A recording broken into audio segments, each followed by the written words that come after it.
नमस्कार, ground report देख रहे हैं आप और मैं हूं मनीष शर्मा। जैसलमेर में भारी बारिश किसानों के लिए आफत बन गई है। पहले बारिश ने कहर बरपाया और अब प्रशासन की उदासीनता के चलते किसानों को दोहरी मार झेलनी पड़ रही। जिला मुख्यालय से 15 किलोमीटर दूर भू ग्राम पंचायत के जायण गांव के खेतों में 5 फीट तक पानी भरा हुआ है। दर्जनों गाय मवेशी से लेकर किसान बेघर हो गए। पानी की निकासी के सारे जतन फेल होने के बाद किसानों ने कंट्रोल रूम में शिकायत की थी, लेकिन समाधान अब तक नहीं मिल पाया है। इस पूरे मामले की एनडीटीवी की टीम ने मौके पर जाकर पड़ताल की।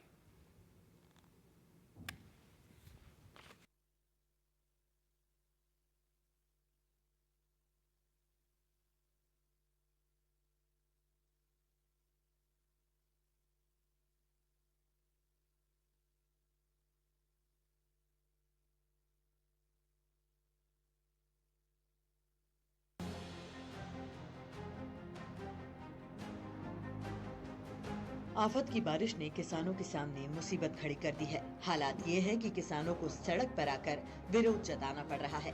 किसानों को खेतों में भरे पानी की वजह से काफी नुकसान झेलना पड़ा है। जैसलमेर सहित प्रदेश भर में पिछले दिनों जमकर बारिश हुई। जैसलमेर शहर और आसपास के ग्रामीण क्षेत्रों में जो है बाढ़ जैसे हालात पैदा हो गए। 2006 के बाद आई इस बारिश ने लोगों का जीना दुश्वार कर दिया और मैं तस्वीरें दिखाना चाहता हूं। बारिश बंद हुए 3 दिन हो चुके हैं, लेकिन अभी भी खेतों में पानी भरा हुआ है और कहीं ना कहीं ये लापरवाही है प्रशासन की, सरकार की और उन जिम्मेदार लोगों की जिनकी जिम्मेदारी बनती है इन लोगों की सुरक्षा करना। अब ये लोग पलायन कर रहे हैं, परेशान होकर बाहर पहुंचे हैं और खेतों से अपने ही मशक्कत के बाद निकले और प्रशासन जो है उन्हें दो टूक जवाब दे चुका है कि ये पानी अपने आप सूखेगा। क्या इतना पानी सूख जाएगा? क्या यहाँ जो मवेशी रह रही है उनके लिए कोई व्यवस्था नहीं होगी? यहाँ रहने वाले किसानों के लिए कोई व्यवस्था नहीं होगी? सरकार बड़े बड़े दावे करती है कि किसानों के लिए काम किया जा रहा है, लेकिन ये हालात देखकर, ये जमीनी स्तर की कार्यवाही देखकर लगता है कि प्रशासन को कोई सरोकार नहीं है कि इन लोगों के लिए कुछ किया जाए। बिजली के पोल खड़े हैं, अगर एक भी तार गिरता है तो पूरे क्षेत्र में करंट फैलेगा। मैं इस वक्त भू ग्राम पंचायत के जायण में हूँ और ये तस्वीरें जो है, देखिए मकान जो है वो पूरे के पूरे पानी पर जो है वो डूबे हुए नजर आ रहे हैं।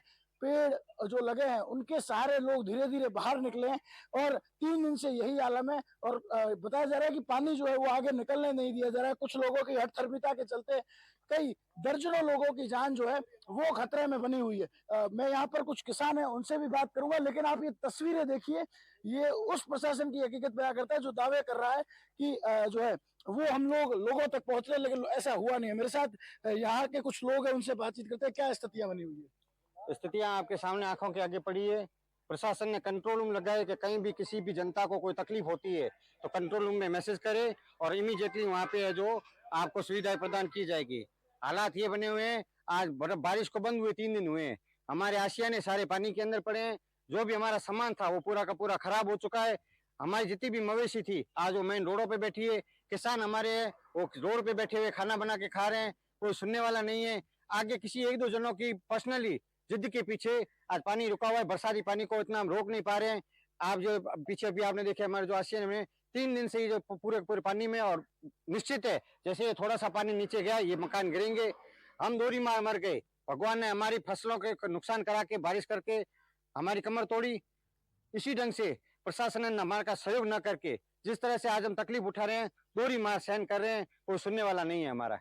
क्या लगता है क्या कुछ कारण रहे आसपास के इलाकों में इतना पानी भरा होने के बाद भी प्रशासन जो है वो दो टूक जवाब दे रहा है? क्या लगता है क्या कुछ परेशानियों का सामना इन दिनों करना पड़ रहा है किसानों को और आप तमाम लोगों को? हम लोगों को ये सामना करना पड़ा कि पीछे धोरे से धोरा टूटता गया, पानी आ गया यहाँ पर। आगे जहाँ पानी रुका वहाँ वहाँ धोरा नहीं है, एक थली बंधी हुई है। अब वो निकालने का रास्ता है नहीं और ना निकालने दे रहे वो। अगर रास्ता दे दे, इतने धोरे खाली हो गए तो ये भी खाली हो जाता।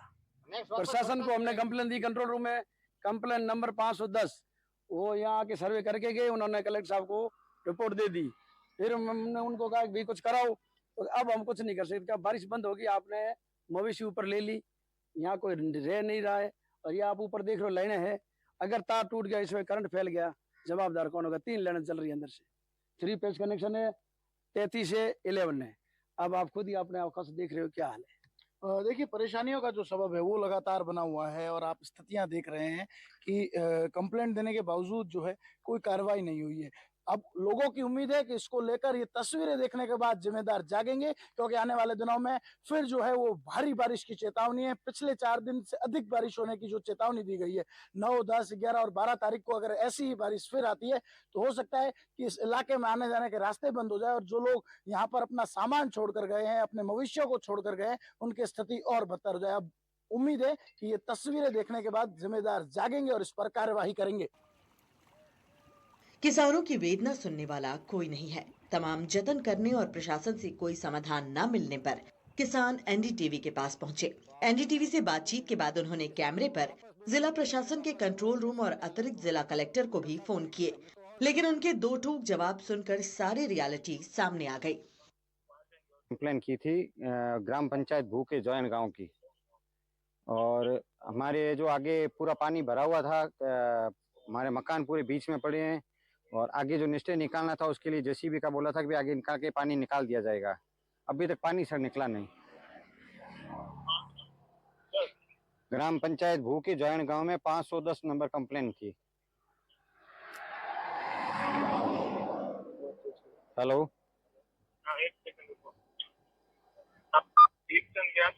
भीखचंद व्यास के नाम से। क्या अभी तक गोविंदा से जो वीडियो है ना, उनको कॉल तो किया था, वो आए नहीं। सर एक आपके ग्राम सेवक साहब आए, उन्होंने कहा कि भाई आपकी अब बारिश बंद हो गई है और अब आपने मकान से बाहर भी आ गए हैं, तो अब हम आपका कुछ नहीं कर सकते। बरसात के अंदर में हम कुछ करते तो प्रशासन कर सकता था, अब आप अपने लेवल पे कराओ। और सर ये स्थिति बनी हुई है कि पूरा का पूरा पानी, मेरा मकान पूरा अंदर पड़ा है, मेरी मवेशी सड़क पे बैठी है, मैं खुद रोड पे बैठा हूँ। क्या बोला उन्होंने? वो कह रहे थे जेसीबी चलाने वाले करने वाला था, वह नहीं खुला, इसीलिए मैं यहाँ बैठा हूँ सर। नहीं तो कब की मैं अगर मेरे वापस मकान में चलाता हूँ तो मुझे नुकसान क्या है? मैं मैंने बैठा हूँ आराम से, जैसे पानी सूखेगा वैसे सूखेगा। मेरा मकान खुद बीच में पड़ा है पानी में। आपके मकान और बाकी मेरी तरह ऐसे 4 मकान है, चारों पर जो हमारे फार्म हाउस वाले हैं वो सारे के सारे बीच में बैठे, कोई निकालने वाला नहीं है। हमारे चारों परिवारों की जो मवेशी है, चारों परिवार के जो हम किसान हैं, हम लोग रोड पे हैं और प्रशासन कोई सुन नहीं रहा है। नहीं सुने तो यार क्या करे बताओ। एटीएम आपको कॉल करके आप जी सर, कॉल करके क्या बात। तो आप वापस हमें सर कितने दिन में, क्योंकि सर वापस 2 दिन के अंदर में वापस बरसात का अलर्ट हुआ है, उस बरसात को देखते हुए हमें तो और परेशानी हो गई सर। वीडियो को बोल देंगे, वहाँ जाएंगे और कुछ। ठीक सर। देखिए, प्रशासन के पास कोई पुख्ता जवाब नहीं है। उनका कहना है कि हमने वीडियो को भेजा था, लेकिन वो तो यहाँ पहुंचे और 2 टूक जवाब देकर चले गए। 2 दिन बाद फिर बारिश होगी। अगर इस तरह के हालात है तो प्रशासन क्या कर रहा है? आपको मैंने पहले तस्वीरें दिखाई और फिर ये दास्ता जो हमने कंट्रोल रूम पर कॉल कर भी सुनी। क्या इसी तरह बचाव कार्य किया जाता है? ये एक बड़ा सवाल है। जैसलमेर की जायंट में लगातार परेशानियां हैं। ये लोग कंट्रोल रूम तक फोन कर चुके हैं, हमने उसकी भी दास्ता सुनी और अब अतिरिक्त जिला कलेक्टर जो है उनसे बातचीत करने की प्रयास करें, उनसे बातचीत। नमस्कार। ग्राम पंचायत भू के जॉइन गांव से सर बात कर रहे थे, और बारिश के समय यहाँ पूरा का पूरा पानी भर गया था। हमारे खुद के मकान सारे पानी के बीच में हैं। कंट्रोल रूम में हमने आपके मैसेज भी किया, 510 नंबर हमारी कंप्लेन थी सर, कोई कार्रवाई नहीं हुई। और वापस अभी नेट क्या कार्रवाई नहीं हुई?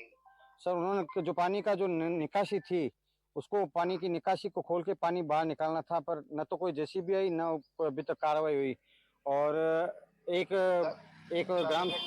ग्राम सेवक साहब आए, उनका ये कहना है कि भाई अब बारिश बंद हो गई है और आपने मकान से बाहर आके बैठ गए हो, तो अब हम कुछ नहीं कर पाएंगे, आप अपने लेवल पे कुछ कर लो सर। नहीं, देखिए, अगर आपका मकान में पानी भरा हुआ है और मकान में नहीं रह सकते तो हम आपके कहीं और व्यवस्था करवा सकते हैं करने के लिए। सर मेरे पास में 55 गायें हैं, मैं खुद उस मकान के अंदर। मेरी बात सुनिए, वो बात ठीक है। एक बार आप ऐसे करें, तेजदार और बीडी से बात करें, ठीक है ना? सर हर आदमी दूसरा आदमी बता रहा है। देखिए, अतिरिक्त जिला कलेक्टर के पास इन्होंने कॉल लगाया। क्या कुछ 4 दिन से आप लोग किन किन लोगों से बात कर चुके हैं? अब तक क्या जवाब मिला है आप लोगों को? सर कंट्रोल रूम में बात की, कंट्रोल रूम वाला कहता है कि ग्राम सेवक को भेज दिया है, कभी कहते हैं वीडियो आ रहे हैं, वीडियो आके चेक करके जा रहे हैं। अभी लास्ट मैंने फ़ोन एडीएम साहब को लगाया, उनको भी यही मेरी व्यथा सुनाई कि जिस तरह से हमें पानी भरा हुआ है और हम लोग रोडों पे बैठे हैं। आज हमारे पास में 50 से 55 गायें हैं, उन गायों को लेके हम लोग सड़क पे बैठे हैं। गायें भाग रही है, उनको खिलाने के लिए हमारे पास में चारा भी नहीं है। ऑनेस्टली कह दूं, सारा का सारा चारा उनका जो भी दाना वगैरह था वो अंदर रह गया। न तो गायें अब उसके चक्कर में भाग रही है, दूध देने के लिए नहीं है। और हम खुद सड़क पे बैठे हैं, हमारे जो किसान है वो सड़क पे बैठे हैं। और ऐसे मैं अकेला नहीं हूँ, हमारी तरफ से 4-5 जने हैं। और दुर्भाग्य ये है कि हमारी व्यथा सुनने वाला कोई नहीं है। देखिए, अतिरिक्त जिला कलेक्टर को इन लोगों ने फोन किया, उनसे बातचीत की तो उन्होंने निचले कर्मचारियों और अधिकारियों से बात करने को कहा। कंप्लेंट लिखा चुके हैं, लगभग 3 दिन बारिश रुके को हो चुके हैं। पीछे कुछ लोगों की हठधर्मिता है, न जाने प्रशासन क्या उदासीनता का जो है इन लोगों को सामना करना पड़ रहा है। लगातार जो है पानी निकासी का जो रास्ता था उसे बाधित किया जा चुका है, लेकिन उस बाधित रास्ते को खोलने की जिम्मेदारी जिन लोगों की है वो एक दूसरे पर टाल रहे हैं। अब इन तस्वीरों के बाद इन लोगों को उम्मीद है, इन किसानों को उम्मीद है कि इनकी व्यथा कोई सुनेगा और उसका समाधान करेगा। इन तस्वीरों को देखने के बाद ये उम्मीद है कि जिम्मेदार लोग इन परेशान लोगों की सुध लेंगे। लेकिन सबसे बड़ा सवाल ये है कि क्या इस तरह किसानों का सड़क पर आ जाना प्रशासन के फेलियर को नहीं दिखाता? अब देखने वाली बात ये होगी कि सरकार और प्रशासन इस समस्या के समाधान के लिए कब और क्या कदम उठाते हैं। एनडीटीवी राजस्थान के लिए जैसलमेर से श्रीकांत व्यास की रिपोर्ट।